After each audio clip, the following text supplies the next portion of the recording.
Welcome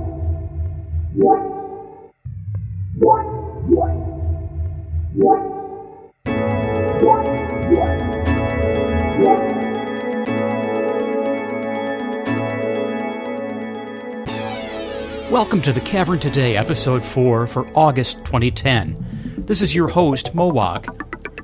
We apologize for the delay between our casts. We've actually been really excited to get this cast done and out to our fans.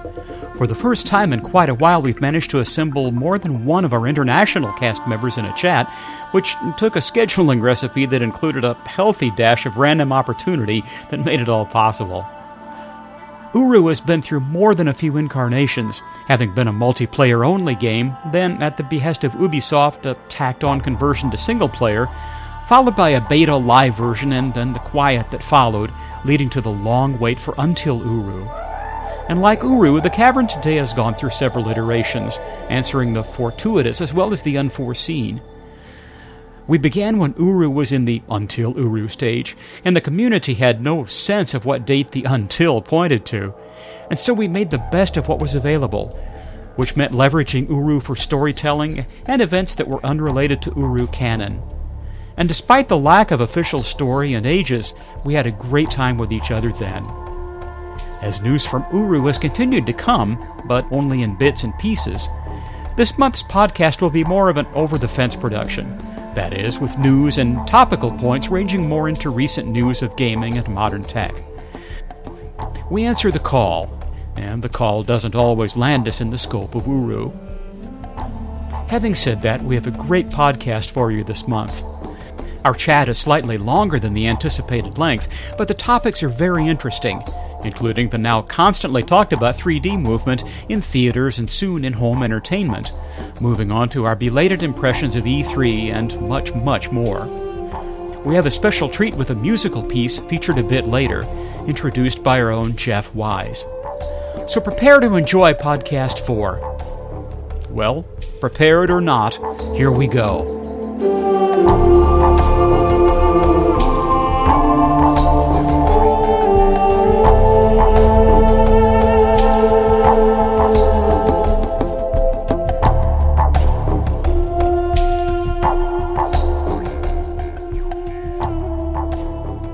Hey, welcome to another edition of TCT Talk.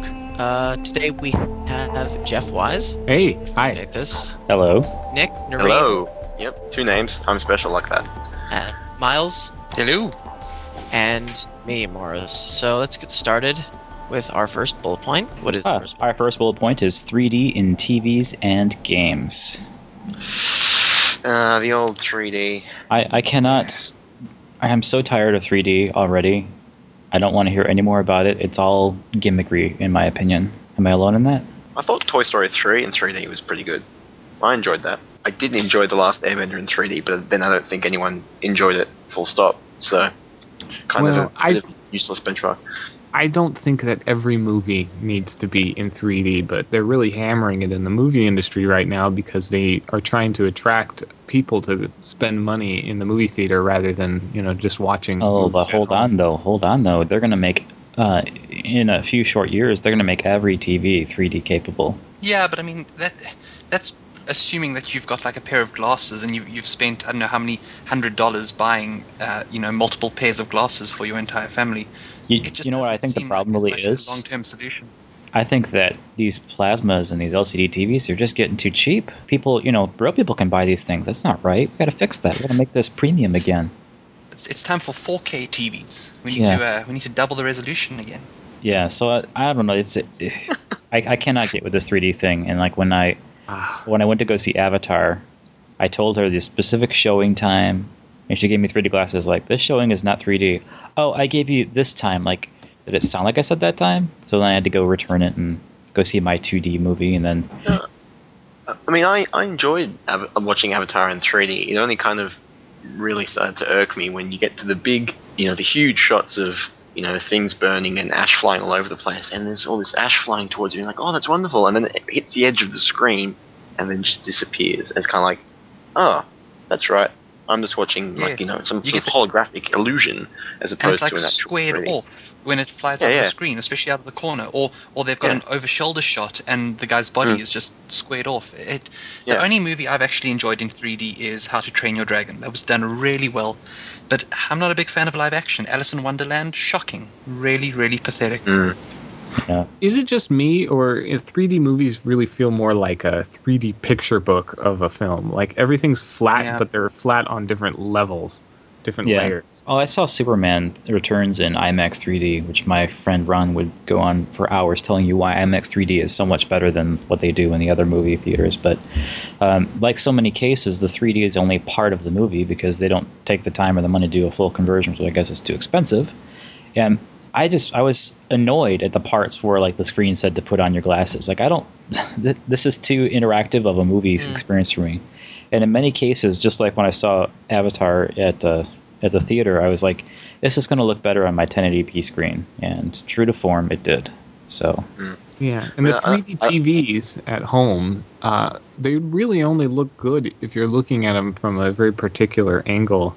I mean, a lot of people, when they're watching TV in the home and stuff, sometimes they're using it as kind of like a social thing where they're having conversations. The TV's on in the background. People are watching a sports game or something. Mm-hmm. And everyone in that room, if they want to watch TV, have to have the glasses right now, and they have to be at an angle that allows them to see the 3D in an effective way.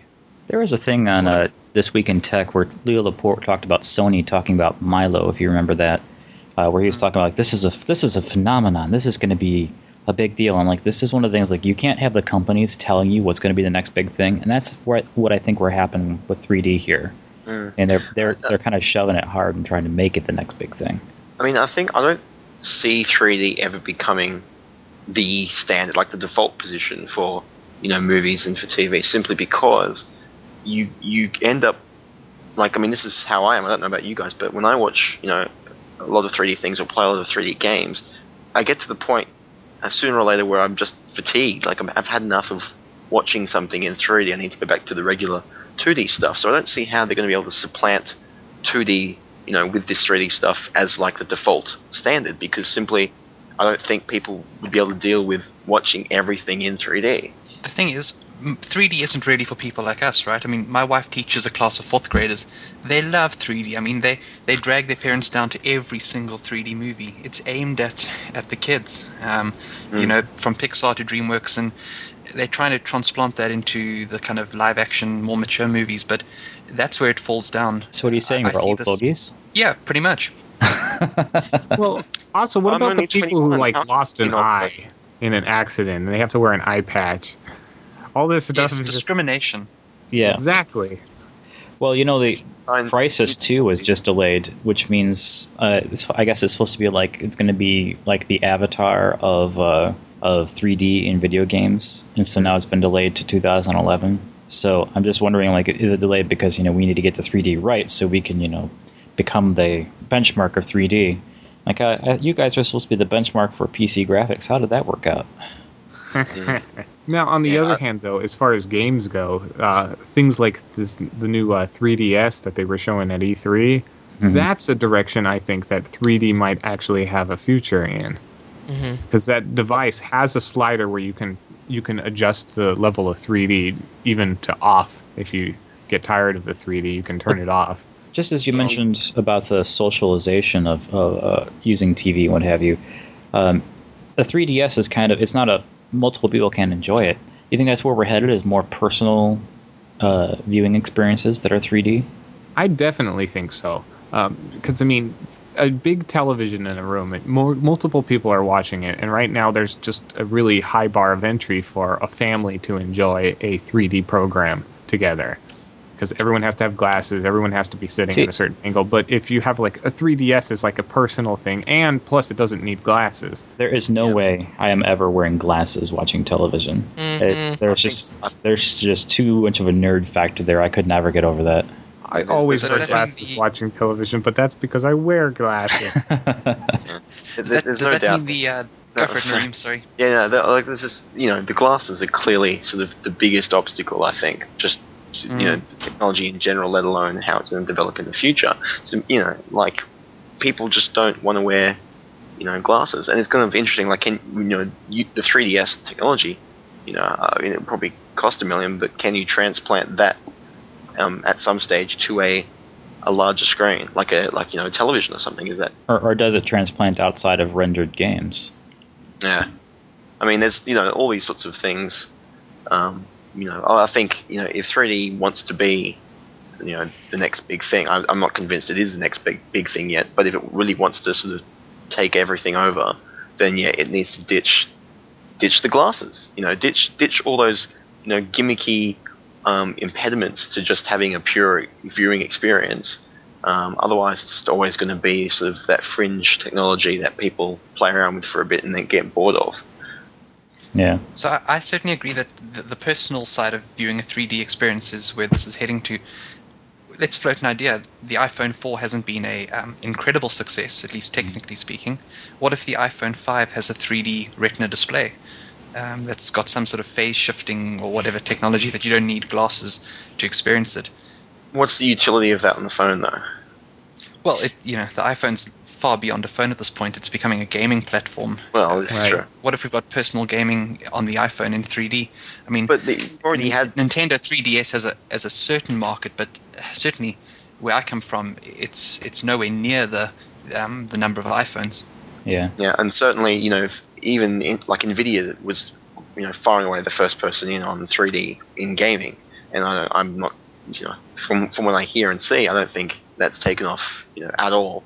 But again, that's the glasses, I think, in large part. The just shutter. the extra, things being connected to other things and having things attached to your face that are just annoying. If they can remove that, there might be a future. But yeah, like it's still the same thing. I think gaming, even more so than films and TV, is a difficult market to crack. I think 3D will take off when like half your living room is holographic and you can actually like stand in the movie.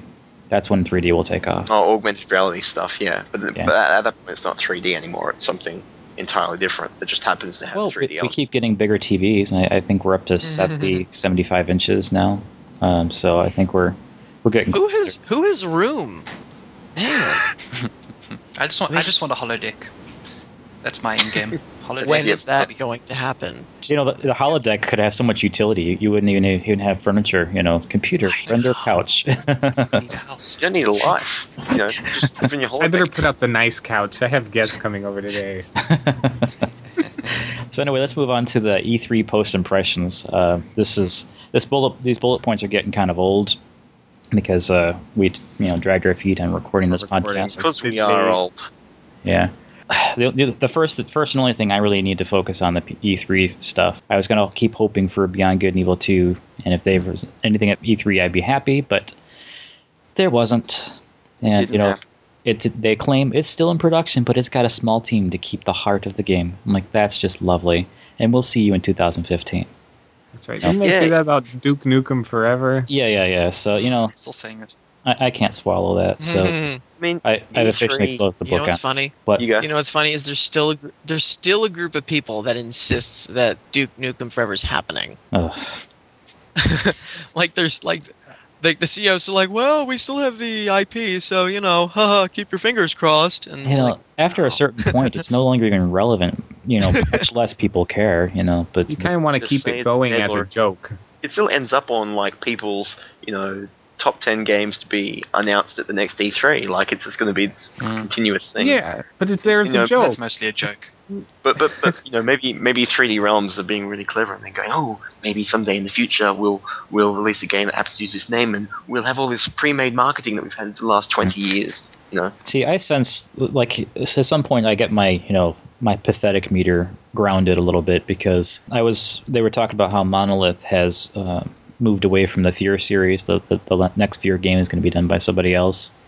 And so everyone's like, okay, now they can finally do that No One Lives Forever 3 that they never did. And I was like, I don't think they're going to do No One Lives Forever 3, even though I would love them to do it. They did No One Lives Forever 2, and to me they fumbled the ball from the first game. But in any case, then there's people saying, well, where's that Shogun 2 or Shogun 3 or whatever Shogun game they were on? I was like, okay, so this is what I don't want to be. I don't want to be one of these people hoping in vain for 15 years for a new game in a series.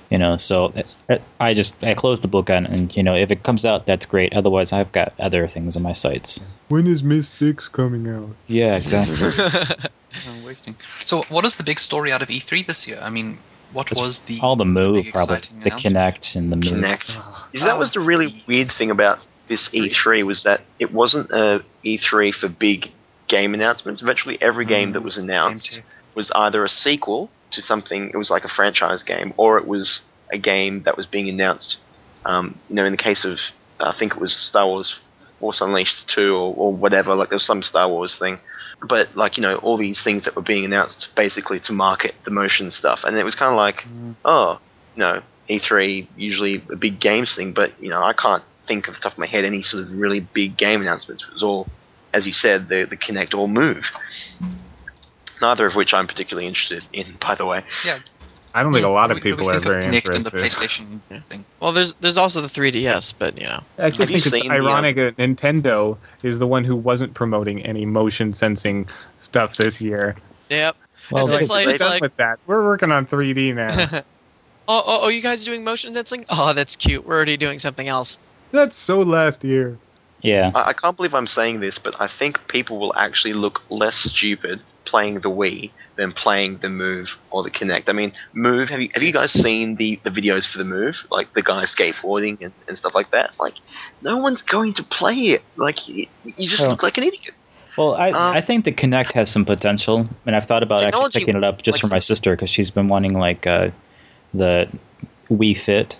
I think she'll like the Kinect because it won't involve her holding anything. But I don't like, they're talking about it costing $150. Like, okay, well maybe I don't want it so much. The price points are way too high. You're $50 away from getting a Wii. Why don't you just get the Wii? Hey, crap. I mean, the whole. I feel like they're trying to pander to a market that isn't there, because they're trying to compete with. I mean, the reason they're popular is because they don't do the motion sensing stuff. People like that. People like the fact that PS3 and the Xbox have games that you need a controller for, and you can take those games more seriously. So I feel like they're trying to pander to a market that doesn't exist. Well, it's just like the little Me Too thing. They've got envy, right? I mean, they've got Wii envy. They didn't see it coming. It came, caught them off guards. They've done everything over the last 2 years to move more towards the Wii market. They changed the UI from what was quite a cool UI to this awful Avatar Me whatever UI. Yeah, I mean, that was what I was about to say. It's just, come on, guys, put a stake in the ground and say we are doing hardcore gaming. That is our focus. That is exactly what I would say. I would rather them move in the direction they were moving in, instead of trying to encapsulate this other thing. And this is like saying, this is where PC gaming and versatility is superior in my opinion. Still, the PC allows people to play all these different titles from all these different genres. I mean, casual flash games, less casual but still not hardcore games like Bejeweled, or they can play their real-time strategy, their RPGs, their MMOs, and their first-person shooter hardcore. They have this large cornucopia. And it's like Microsoft is trying to turn the Xbox into the PC for the TV. If you've noticed, they're porting The Sims 3 to the Xbox 360. And I asked my sister, who's a Sims fan, what do you think of that? She's like, there's no way in hell I'm playing that with a control pad. Not happening. So, and I bought her Tropico for the PC because or Tropico 3. She played Tropico before. She didn't play the second one, but the first one where it's the same as the third one. You're a dictator. And I said, well, it's actually on the 360. I could get it for you on there. And she said, I don't want to play a game like that with a control pad. You need a mouse for that. So I think that's like a sort of a failure of a lot of the marketing behind these things is that because obviously it's financially easier just to jerry rig a pre-existing game or concept onto a new technology platform. They're not really developing things from scratch, and as you say, playing The Sims 3 on Kinect, what does that offer? Nothing much really, except the gimmick of it. And again, if they're serious about things like Kinect and Move as gaming platforms, they really need to get past the gimmick sales pitch and really find out how this thing's going to fundamentally change the way people use their consoles. Well, I still think that. I think that if I could have my druthers, they would rework the interface in the 360 to be a little more usable. Because like when you fire up the PlayStation 3, and I think it's a setting I had to change, but it's a setting you can change. When it lands, where it lands in the interface, it lands on the game screen for the game that's inserted into the system. And the Xbox lands on the what's new screen. Like, I don't want the what's new. I want you to land on the damn game. And you could change that by setting it to, whenever it starts up to automatically go into the game. But sometimes I want to start it up and do something before I fire up the game. But in any case, like this is the place where, Microsoft isn't thinking the functionality purpose thoroughly enough, where, if they don't get on the ball, I mean, the PlayStation 3 is gaining traction. The 360, while all its various problems, is going to have some issues. I'm sure they're thinking it through. They're thinking, we're going to shove a bunch of ads in your face first before you can play your game. Oh, that's exactly. that's when PC gaming will suddenly have the second renaissance. Mm-hmm. Did you hear about this is a bullet point I meant to add, and I'm sorry I didn't. There was a piece on Destructoid about, and I'm sure it wasn't on Destructoid, but that's where I saw it. That Microsoft tested PC gamers and Xbox gamers on the same multiplayer field, and the PC gamers owned the console gamers upside and downside. And I can almost tell you why they wouldn't let that happen, because suddenly these console gamers are like, hey, wait a minute, I think I need a PC. Look how awesome these people are. So yeah, and then they lose control of the hardware market. Yeah, because people are buying it from third parties. I mean, yeah, but I think that that Destructoid story, it's as sort of big as it was. Mm-hmm. I don't think it was necessarily surprising, at least for most PC gamers. No. We but the thing is you talk to these people who swear by console games. Oh, it's purpose built for your console is a PC. Stop with this purpose built. It's a specialized PC, and you can only use it in very certain kinds of ways. I mean, it's kind of funny the fact that we're still using a mouse and keyboard. After we have all this haptic stuff and touch interfaces and all this interface stuff that we've developed, particularly recently. But most people, on PCs, people are just using a mouse and keyboard, and for most gaming, it's much more efficient than using a controller. Particularly first-person shooters and the like. Yeah. I just find it amusing that we haven't actually found anything better yet. I wish that they would actually come up with a hybrid of the gamepad. I like the analog controls of the game sticks, the contact sensitivity of the buttons, like the triggers. But if the right analog stick could be replaced with like a MacBook Pro touchpad that you could control with your thumb, like I think that would level the playing field on the shooter realm. That's in my opinion. I mean, I don't mean the whole thing. I don't mean like a 4-inch by 4-inch touchpad. I just mean something big enough for your thumb to actually control direction. All right, okay. We have one of our other staffers, Bert from Belgium, has just joined us. Say hi. Hey, Bert. Hi. Hello. For once, the internationals actually outnumber the Americans. Oh wait, no, we don't. We're equal. Yeah, we're equal. A shame. Equal. Which is good. Well, we're not equal. We're better, of course, but. Oh goodness. Talk to you later, bud. We'll sit on this side of the room. Sit on that side of the room. So have you guys seen this new Magic Trackpad from Apple? Yes. As soon as they allow me to put it on the PC, I'll be using it, because I would like the lack of fatigue of 8 hours of working on a computer without having like mouse fatigue in my wrist. So, yeah, exactly. I mean, I've been using a MacBook Pro for the last 2 or 3 years now as my primary machine. No mouse attached to it, just using the sort of multi-touch trackpad. And I really don't enjoy using a mouse. I play WoW on my laptop. I do Photoshop via the trackpad. I just don't see the need for a typical traditional mouse. So yeah, I think if I had a desktop machine. I have a Surface mouse pad, which sounds silly, but that's the name of the product.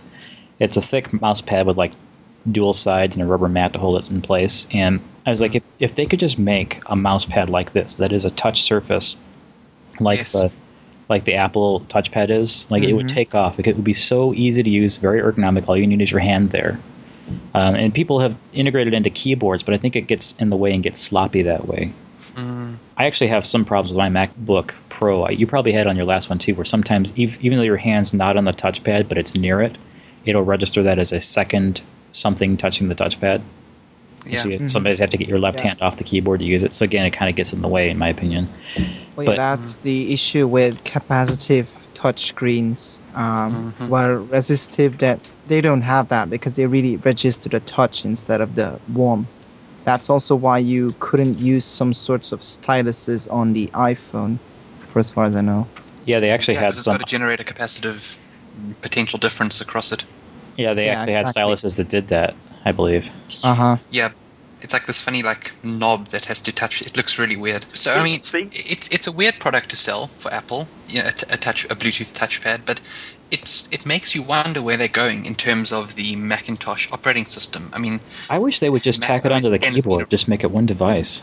yeah. Well, the thing is, I mean, Apple TV, really nice to sit in bed and just touch your little trackpad instead of touching something like a keyboard, and they're definitely utilities. And as Apple moves more into the touch arena, it makes sense that the next version of the Macintosh software is more touch centric.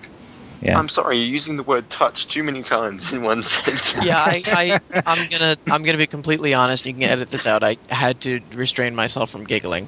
Yeah, you're like, I'm gonna be in bed and I'm gonna touch them. What? I got a bit of just edit it out.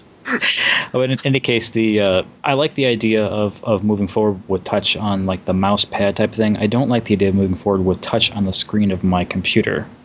No, not a fan of that either. Yeah. I've got a $600 monitor in front of me, and this is a high quality Dell Ultra Sharp, and like keeping it clean is an uphill battle without having to keep touching it. Well, also I happen to have a touchscreen option on my netbook, which is a Dell Latitude 2100. But turns out I really don't use it at all because it's rather irrelevant because the screen is right in front of you. You don't have the urge to touch it really. I think it's one of those things that if it's going to go touch, it's got to be a paradigm shift like the iPad. Or the iPhone, and I don't know. Like a lot of people praise the iPad, and I haven't played with one myself, so I haven't joined the club of it's so cool. But I like the idea. Like I just got my Android phone, and it's just slightly bigger than the iPhone, and to me that makes it all the more usable because the keyboards now, I'm not flubbing keys anymore and everything. I feel like the size has made a substantial difference in my ability to type on it, and so for me it was something just like a middle ground between the last iPhone and this phone. Versus not so much going into like the iPad category with a tablet type of deal. But I think that maybe not the iPad being the answer, but I think if we're going to go touch, it's got to be a different paradigm altogether. Maybe something like Mass Effect where the screens and the keyboards actually aren't physical. They're just holograms. Yeah, something like Minority Report where you're doing this stuff with the computer. I actually kind of see computers going in that direction. I actually did a story on something like this. A digital sign is what it's basically called. But basically Intel's thrown together this thing that they want to put in shopping centers and the like. It's like an augmented reality / touch display that sort of directs you to clothes, can do certain biometric stuff like identify whether you're a male or female, what kind of size you are. And it's just kind of really interesting to look at that because in this, I actually had some hands-on time with the proof of concept, and it was interesting with their touch display. I mean, they had this, it's basically like a 2-screen thing, so it's a big standing display. The left-hand side is a see-through glass thing, the right side is an LCD screen. Mm-hmm. So the LCD screen, I believe, is an actual touch interface.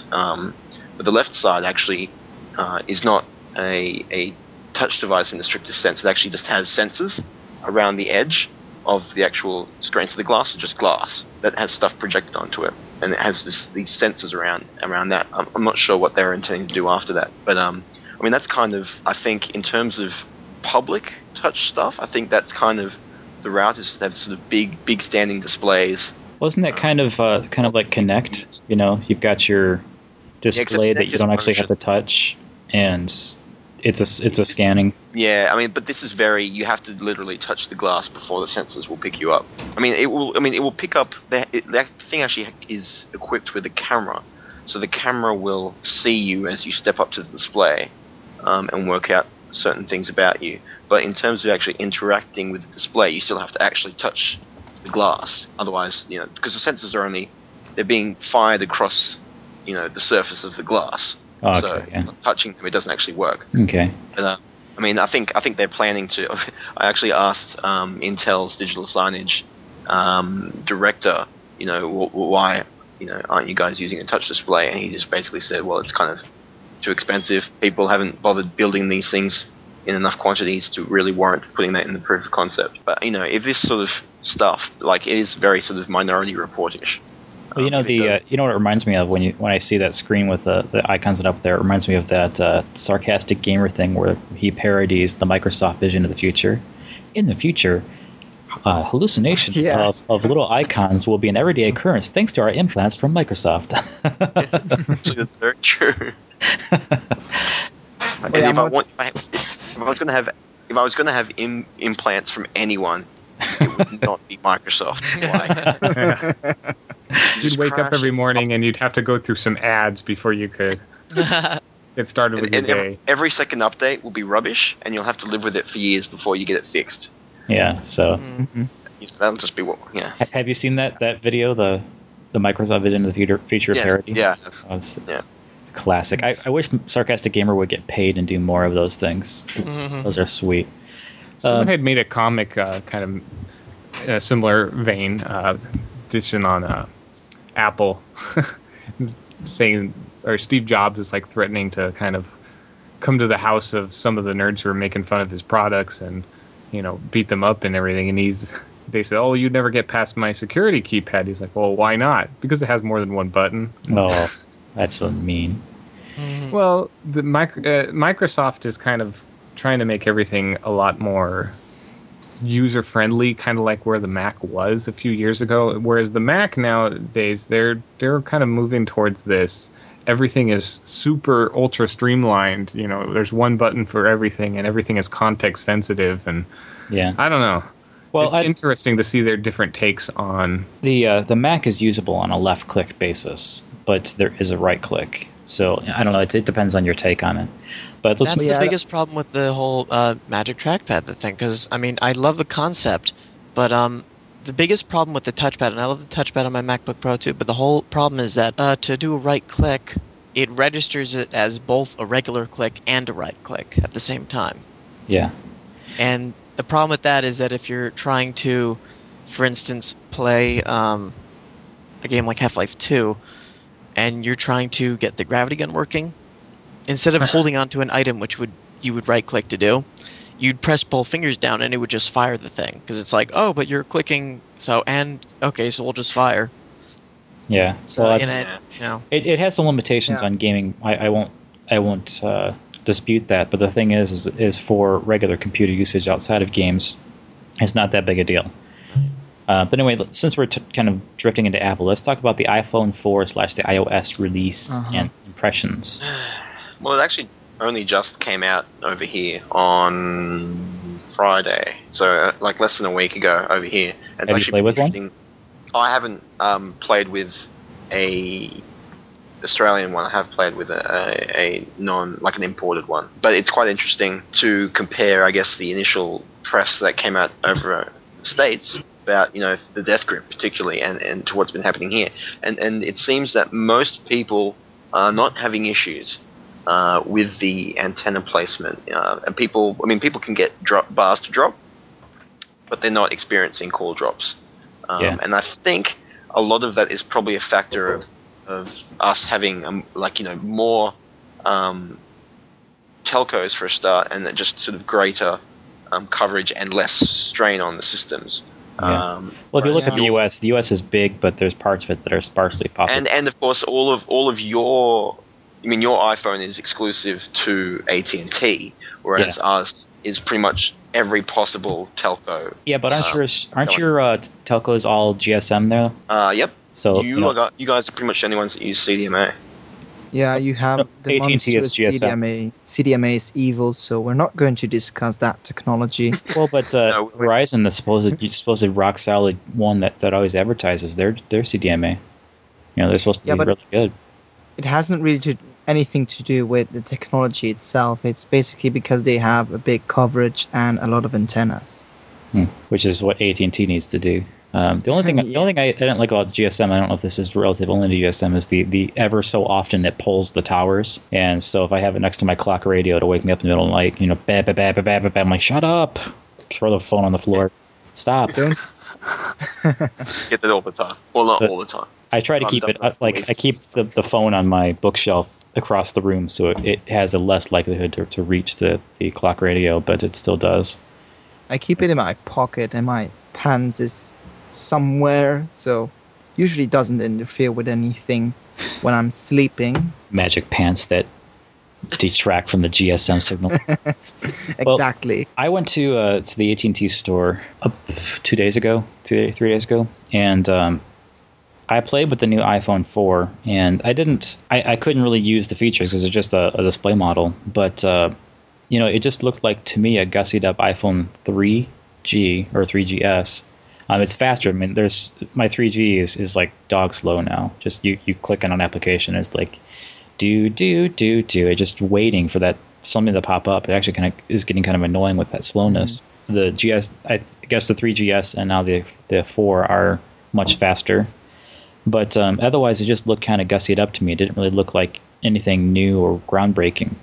Yeah, that's the discussion on many forums. Well, you read a lot of people who say, well, I don't really notice any big differences between 4 and 3GS. They're supposedly the 4 should be faster, but people don't really seem to notice. Yeah, it's faster on like a milliseconds type of thing where you don't notice it. But I mean, that's the way. I mean, Apple have never been revolutionary in terms of the actual underlying technology. They're more of a sort of iterative manufacturer, so each successive thing is more polished and has a few more features. But Apple's trick is not to deliver phones that have the best hardware or the best new software. It's to just make a really damn polished gadget and a phone. And well, the experience is smooth. Like one of the things is when I looked there, I ended up picking the Samsung Captivate, which is an Android 2.1 phone.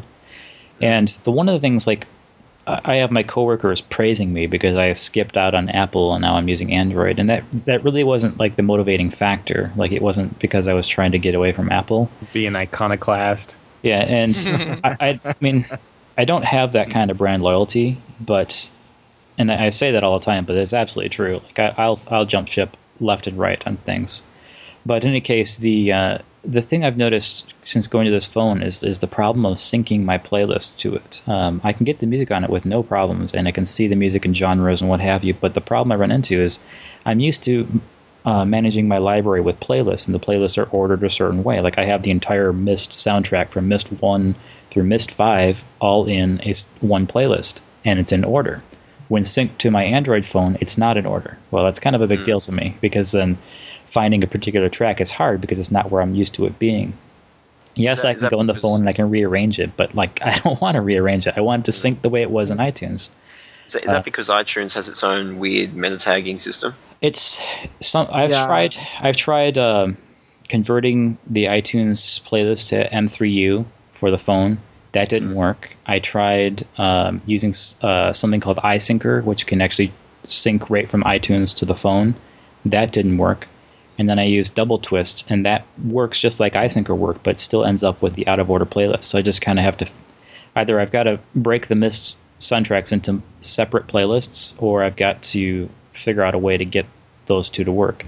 So it's not all of my playlists. Like, some of my playlists have multiple albums in it, and they're in the proper order. So there's some kind of deciding factor. But in any case, the reason I went to this thing is it's a bigger keyboard. It's to me a more usable phone. It's really fast. It's a great display, and I just it's kind of like if you've been driving a certain car for a while, even though it's an awesome car, sometimes you just need a change. That's where I've just kind of made the break. I've had 3 years of iPhone. Time for something else. And you sound very much like kind of where I am at the moment. I mean, I'm not really particularly enthused about the iPhone 4. I've got a little bit left to go on my contract, but kind of thinking, well, what else can I get? And I mean, I guess you and I are probably in a similar boat in that we're not sort of just the average Joe on the street who doesn't want a lot of features in their phone. They just want something that can play music, make calls, and go on the internet. And if that's what you want, then I think particularly in music management, in terms of the elegance of the interface, Apple is still ahead with the iPhone. Yeah, Google needs to come up with an iTunes type of thing, and they've got the muscle to do it. They should do it. Yeah, but Did you hear about Google is trying to create a gaming platform similar to Steam, but they're going to run all these games through browser. Really? Was this what they were doing with Zynga? Because they put back like a month ago, they reportedly put all this funding into Zynga, who make, amongst other things, Farmville. The monstrous Farmville. Yeah. It's the devourer of souls. Well, it's just something. Yeah, they're trying to adapt all this technology. They're trying to compete with Steam. Well, it'll be interesting to see where it goes. My thought was that if their OS takes off, that the thing that's going to hold me back, I mean, first off, is going to be my customers, and second off, is gaming. I mean, if I didn't have PC gaming in my life, I would probably have a Mac. So that's where the dividing line is. So until they've got some gaming muscle, it's going to be a non-issue to me. The one thing I wanted to say about the phone thing is that this phone exists because of the iPhone. I mean, the experience is so much aped from the iPhone. You cannot help but understand that this exists because the iPhone came out in the first place. I mean, if you remember, only maybe 2-3 years before the iPhone came out, we were paying $400 for the Razr. Remember that phone? Barely. Wow, that's true. The Motorola Razr was $400 when it came out, and the price probably was because the phone was so thin. Oh, and, Razr. Yeah, my mom had that. Yeah, compare that to the first iPhone, and it's just, even though the iPhone was $400 when it came out, look what you got for $400. I'm pretty sure the Razr was cheaper here in Europe. But maybe by the time it got there, or I don't know. But I remember when it first came out, it was $399.99. I'm like, really? I couldn't see it. It's so weird. Phones kept getting smaller and smaller, and then they hit a point, and now they're starting to get bigger again. Remember when phones were like essentially like a telephone attached to a car battery? Yeah. So let's move on to our next point here. Blizzard's Real ID. There was this scandal kind of came and went in the interim between deciding to do the podcast and doing the podcast. They were going to force people to use the Real ID on the forums, and the backlash was such that they've backpedaled on it. And I don't know. For people who don't understand what this is about, Real ID would basically require them to post with their real first and last name, kind of like a Facebookifying of their forums, which have generally been a very salty place to post. Those forums are big, and whenever you have a large community of posters, there's a lot of animosity, and the general rules of the internet apply. So people are generally jerks to each other, and so Blizzard, attempting to rectify this, decided to kind of force players to post with their real first and last name in hopes that maybe it would make them think a little bit more about what they're posting. But the backlash was enormous. Some of the Blizzard posters were kind of supporting this idea. People working at Blizzard, they said, well, see, it's not a big deal. Look, and they posted with their real first and last name. And so angry people with nothing better to do with their time, started using the internet to kind of make their point by posting this pictures of these employees' families and all the information, private information that you wouldn't generally want to share on the internet on their web forums. It's kind of a double-edged sword because I understand. I'm with them in theory. I mean, who isn't? I mean, who doesn't want to calm down this craziness of these people who think they can say whatever the hell they want? Because it seems like there are plenty of people who, in real life are not like this, but for some reason when they're on the internet, it's just like the power of being able to say whatever you want without any repercussions just goes to their head. My solution, personally, is just avoidance. I just go someplace else. I don't deal with it. If that's the way it's going to be here, I'm not going to be here. But I think the solution to their problem is money. Charge money.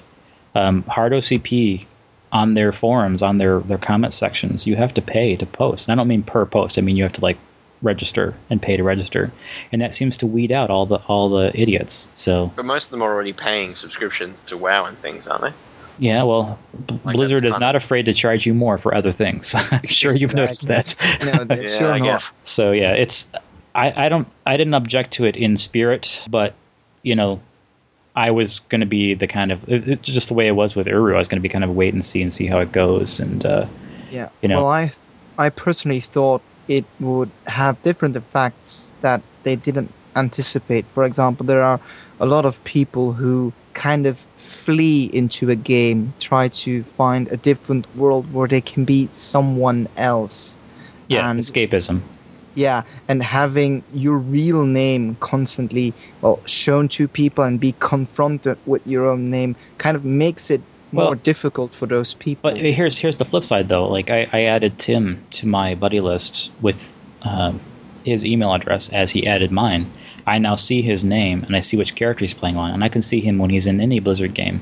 Same thing with Sherry. I added her as well, and I see her real name, but I also see like when she was in the beta for Starcraft, I could see that. But the important thing is like if we're not in the same realm, if we're not in the same game, we can still see each other online. It's kind of the universal buddy name. I think maybe what they need to do is create a universal buddy name and go from there. But they already switched the hard and fast email address login. It's interesting to sort of look at all this stuff next to what Facebook's been doing, which is rolling out all this stuff that allows you to recommend pages and comment on pages, third-party pages, obviously, like just random sites on the internet, using your Facebook login, obviously, which is all linked to, their actual IDs. And I think it's, that hasn't gotten nearly as much flack as what's happened over at Blizzard. And I think the main reason for that is simply because with Facebook, it is all about your identity, who you actually are, or at least what your kind of self-styled persona online is. Yeah, my thought is it's what Merlin Mann from MacBreak Weekly referred to as personality spamming. It's just yeah. Whereas with Blizzard, as you said, Bert, it's very much about not being who you normally are. There's kind of two very different ideas about what you're using your identity for, between WoW and just being on Facebook. That I jettisoned the bullet point, and I'm going to bring it back, unfortunately, because I have something to say about it that uses WoW and this real ID concept.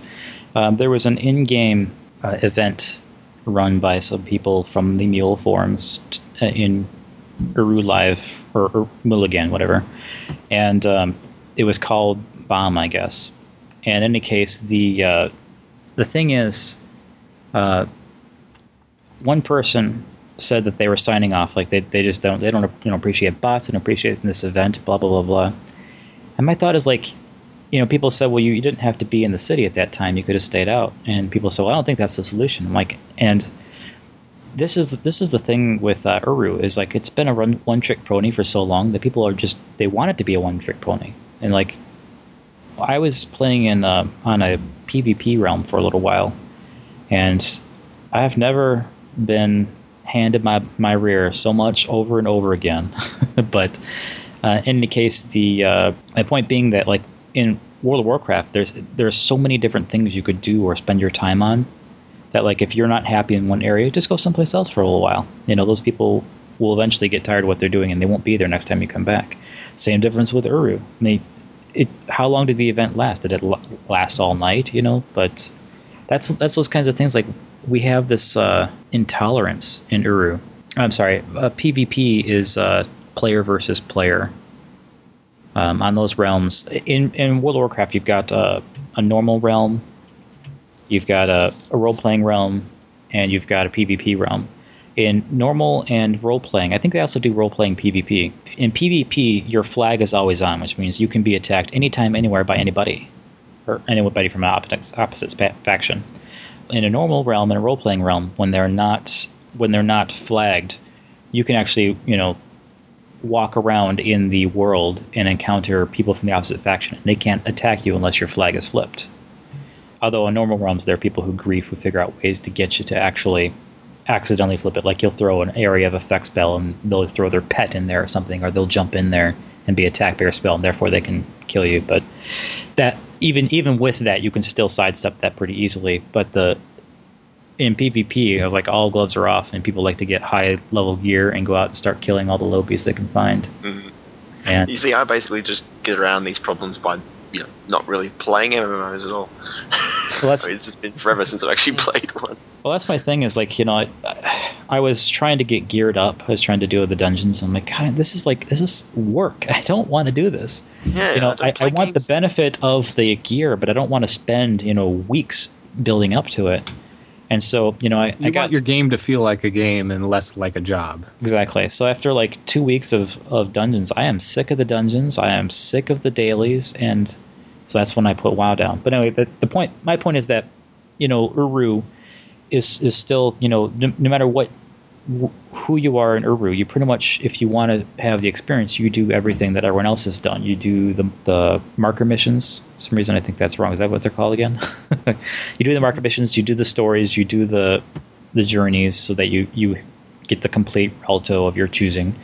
And that's that. But, with WoW, you could spend all day helping out lobies, or you could spend all day leveling up your leatherworking or whatever, or you could be a cook or whatever.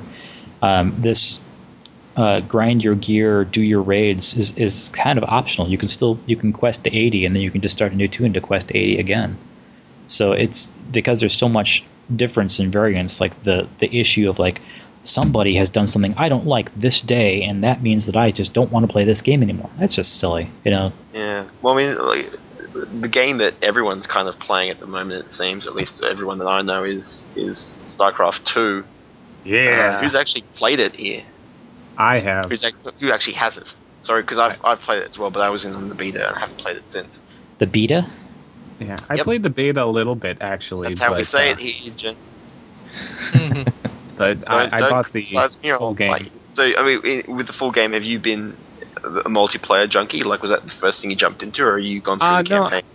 I kind of danced around both. Like, I would play a couple of campaign missions, and then I would play a couple of multiplayer missions, and then I kind of was trying to take a little bit of everything. This is also my first real exposure to the Real ID system, since I had stopped playing WoW before they instituted that in a patch.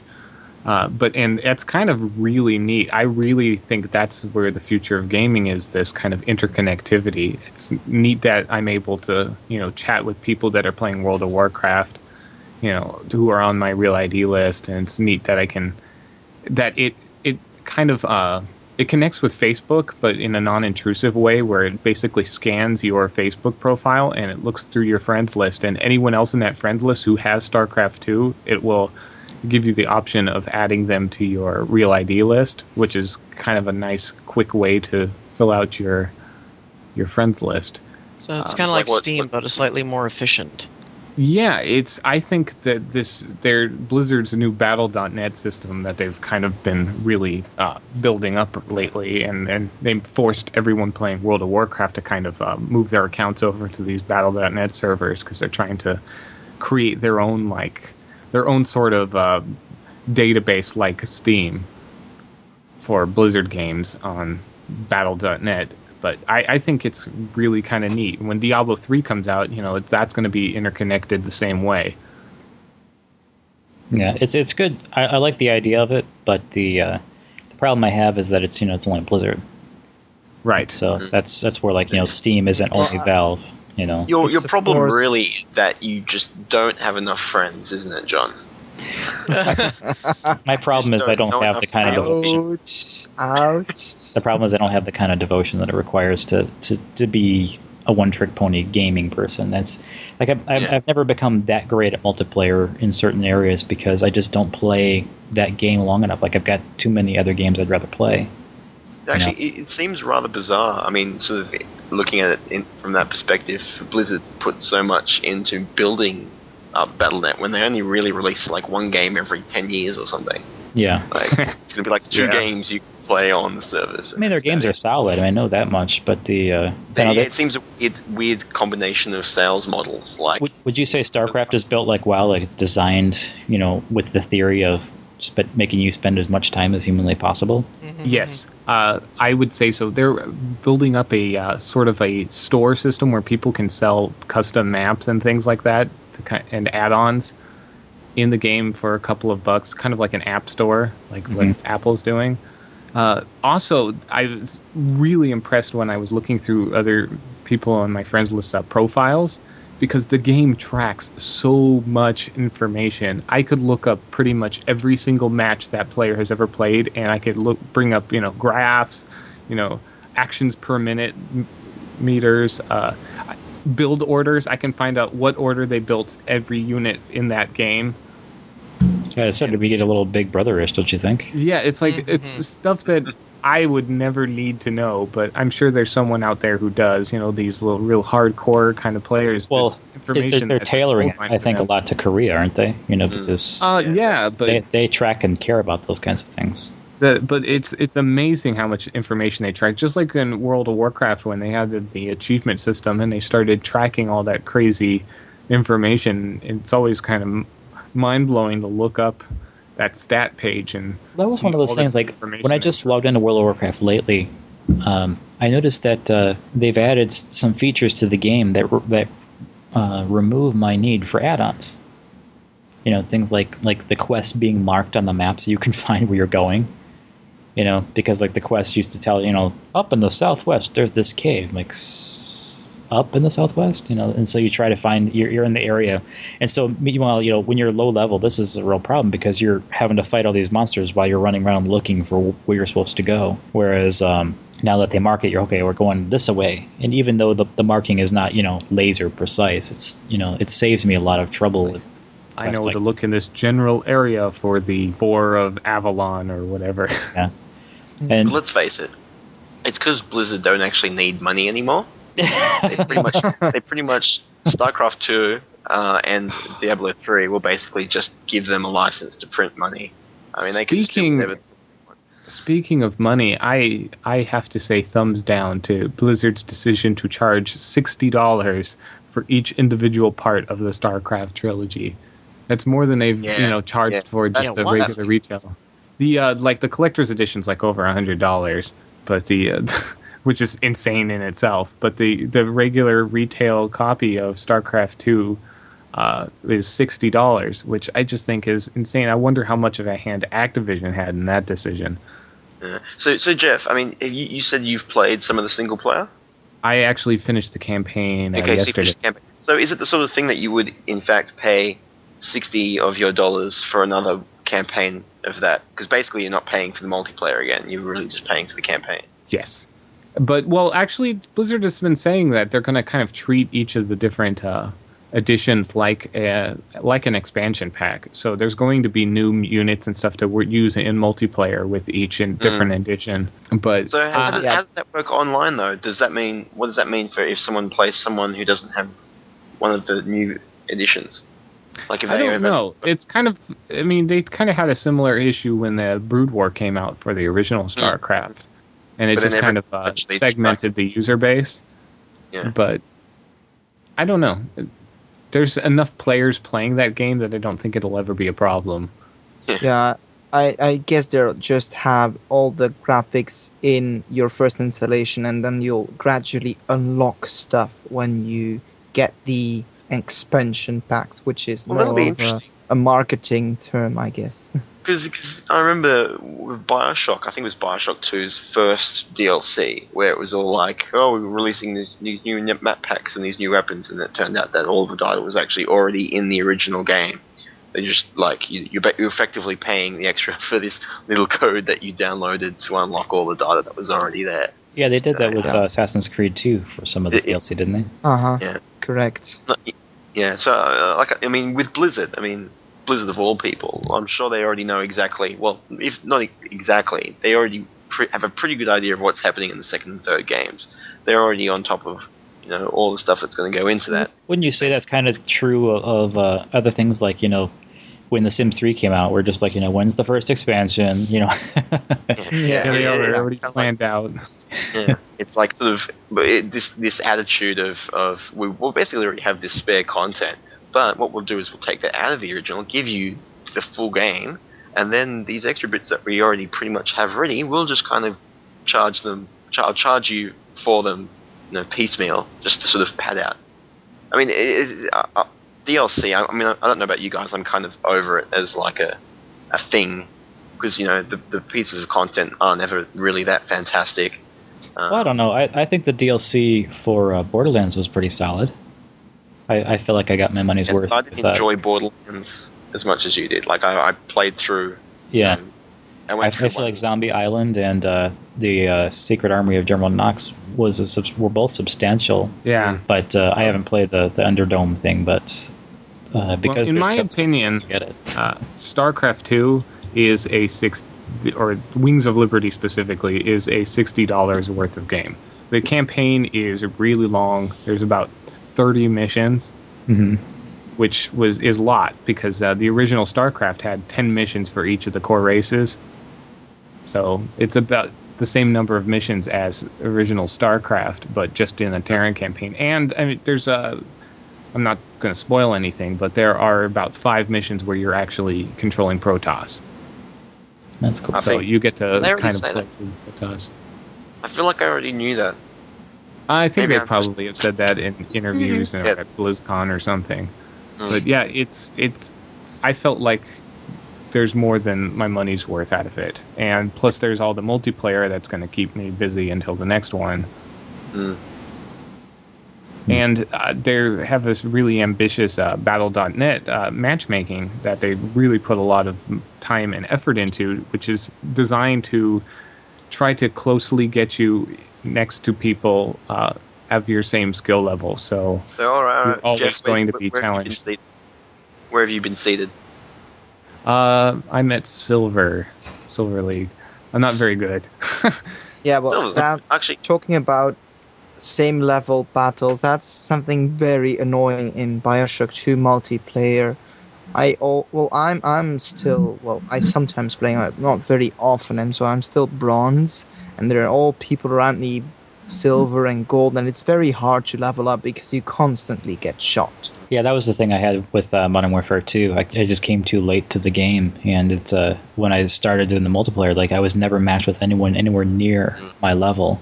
So, if I got a kill, it was just a stroke of luck. Like somebody would hammer him down, and I would happen to give the killing shot. Oh, yay! I'm awesome. But I mean, one of the interesting things was, I was worried. The reason I didn't get that is because I realized, everybody's already so good at that. There's absolutely no point in me even trying to do that, because I would just get pulverized into the ground, through the core of the earth, and just would not have any fun ever at all.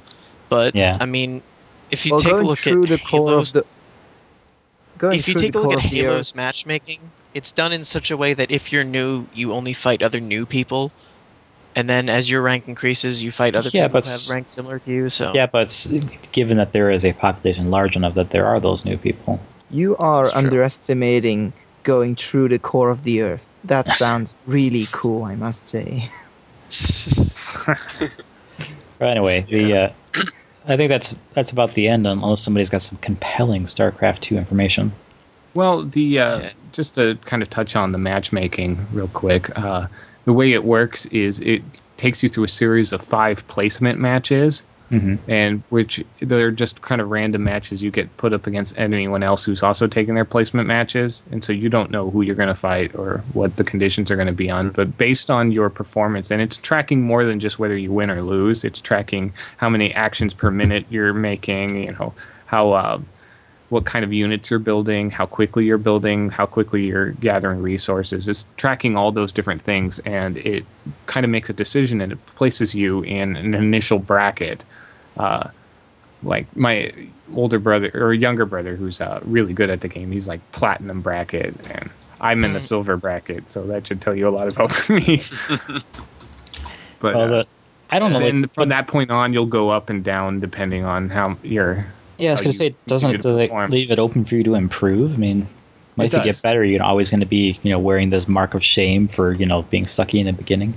Well, that initially it might place you incorrectly, because you might just get really lucky and play against a bunch of people who really stink at the game, and it artificially places you in a higher bracket than you might. But then you get beat down. But you get beat down until you kind of level out and equalize to where you actually belong. And then it matches you up with opponents accordingly once you're there. You still have to be sorted across like every matchup type, yeah. So 1v1, 2v2. You do 5 matches to be seeded for each. I think you just do the 5 matches for all of them. I don't know. I haven't actually tried that. I think in the beta you had to do 5 for every match type. Yeah, I think it might be that way. Yeah. But they also, before you even get into the placement matches, they give you an option of going through 50 practice rounds to kind of like warm up. Nice. You get 53 rounds that have real no consequences, and you kind of just a chance where they make things really easy, like they put a big rock in blocking the way from so people can't like rush you right at the beginning of the the game. They have to tear up this rock first. So they kind of make it really easy conditions so that you can kind of learn how to play the game and get some practice in and figure out how things work. That's why I think I haven't actually bought a full copy of Starcraft II yet. I just can't imagine playing 50 matches of something before I even get to the bit where I get seeded. You can skip those matches. Oh, you can. I know you can. Yeah, there's a button that says skip. You can skip all your 50 practice matches if you want. Why 50? I don't know. Maybe that seems like a good round number. If you haven't figured out how to play multiplayer after 50 matches, then you'll know you have to take the game back. See, that's the reverse why I can't stand like starting a new tune in Warcraft. It's just that you start so low, and when you're playing your first tune, that basic world and what you have to figure out at that time is okay. But as you've gone through all these complexities and learned to level certain stats in your armor and learned how to balance your talent tree, when you go back to square one with a new tune, it's like, oh my god, I gotta go through all this again. And I just can't imagine doing all that. Well, that's the feeling you have with many games. For example, the first BioShock, when you replay it, it's rather annoying that you have no weapons at all. Well, yeah, but BioShock gets moving fast, so... Yeah, okay, that's true. Yeah, whereas, we're talking... any better examples. We're talking, with, Warcraft, we're talking weeks before you're into, like, the 30 or 40 levels. It takes a while. I'm not really a WoW player, so I have no idea. Well, anyway, Morris is going to wrap up the talk now. All right. Okay. All right. Well, for TCT Talk, this has been... Bert. Jeff. Janathus. Nareem. And me, Miles. And me, Morris. Thanks for joining us, everyone. Hi, this is Jeff Wise from the Cavern today. For our musical selection this month, we have a special remixed arrangement composed by Mistfan, who goes by the name of Tansunn on Overclocked Remix, a popular database of video game music arrangements and remixes. He composed this piece entitled Thanks for Dinner, based on the music featured in Uru. Tansunn wrote us a message when we informed him that we were interested in using his piece. He writes, "First, I'd just like to say that I'm very excited that my arrangement was chosen to be featured in the podcast. It's not often that I have my music featured like this, and it really means a lot that you like it. I suppose the best way to start this would be to explain the unusual name, Thanks for Dinner. I had met up with DJ Pretzel and some of the OC Remix crew at PAX 2009 after their panel, and we hung out a bit afterward. We ended up going to GameWorks where, as you probably guessed, he paid for my dinner. It was completely unexpected, and I told him right there that to thank him for it, I'd make a new song for the site. So that's what I did. I wanted to do a track from the game that hadn't been covered on the site, and I was on a major mist kick at the time, having recently played through the majority of the series again. Most of the series had entries on the site, aside from Riven and Uru, and Riven is so ambient that it would have been difficult to use as source material. Uru, on the other hand, had some nice melodies to work with, and a very cool atmosphere. I chose Badlands primarily because I'd already had some ideas floating around in my head for what I could do with it. The intro with the chorus synth and the basic drum pattern were my starting point, and from there I started to fill things in. My two primary goals for the final mix were to stay fairly true to the original using primarily electronic instrumentation, and to feature elements of the Minkata music that was in Uru Live, but not on the Uru soundtrack CD. It ended up being a rather slow process because I had so much stuff going on that my computer couldn't handle it well. I'd have to mute multiple tracks while I worked on others, then render what I had so I could listen to how they sounded together in the mix. Then I'd make my changes and repeat the process. I can't recall how many times I went through that process, but I spent weeks finishing this track. It was a fun track to work on, though, and I'm very proud of how it turned out, especially after Tim Larkin himself expressed his enjoyment of it. Thanks again to the Cavern today for featuring my arrangement. I hope you all enjoy it as well.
Well, you'd think the podcast was almost over, and you'd be right. Fortune seems to make intentional attempts to thwart our efforts some days, as almost the very moment we finished our recording of TCT Talk, there was Myst news. The Cyan Myst games are now on Steam, and for a mere $20 you can get Cosmic Osmo, The Manhole, Real Myst, Riven, Spelunks, and Uru the Complete Chronicles. Also, Real Myst, Riven, and Uru Complete Chronicles are available separately if, for some unforeseen reason, you wouldn't want the entire Cyan Complete pack. You want it, you know you do. As Janathus has admitted to rebuying games on Steam for the convenience of backing up and maintaining his game library, this puts the Myst series into a prominent place in PC gaming, which is where it should be. Steam is the leading online distribution method for gaming, and that's a reputation earned by the high quality of that service, the community found therein, and the sheer comprehensive volume of their game library. If for no other reason, Steam is a boon to gamers for the simple fact that optical discs aren't needed to be kept around or in your computer's drive to start and run games. So if you're tempted at all, I'd say head down to store.steampowered.com and look up the Cyan Complete Pack. It probably doesn't hurt to mention that the Cavern Today does have a group on Steam, called, oddly enough, the Cavern Today. So if you find yourself on Steam, and in search of a smaller group of podcasters for some camaraderie, well, don't hesitate to look us up. Before we go, we'd like to thank Tansunn for allowing us to feature his remix on the podcast. It's not every day that we find some musical brilliance in the Myst community.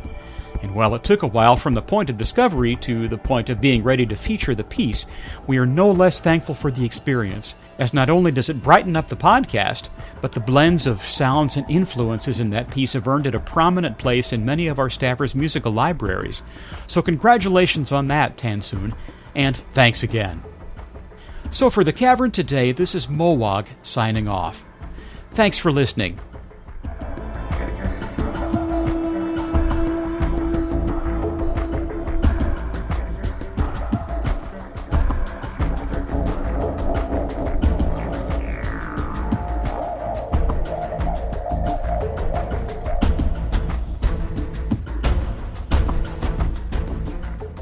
This call is being recorded.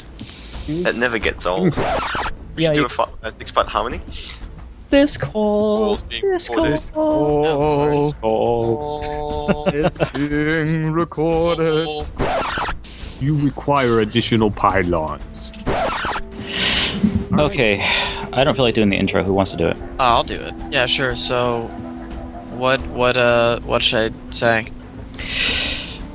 What people say when they intro. Hello. One moment, please. Try not to breathe on your mic, please, Morris. Hey. Alright, how does this sound? Lovely. Lovely. Is it better than the previous one? You sound silvery and angelic.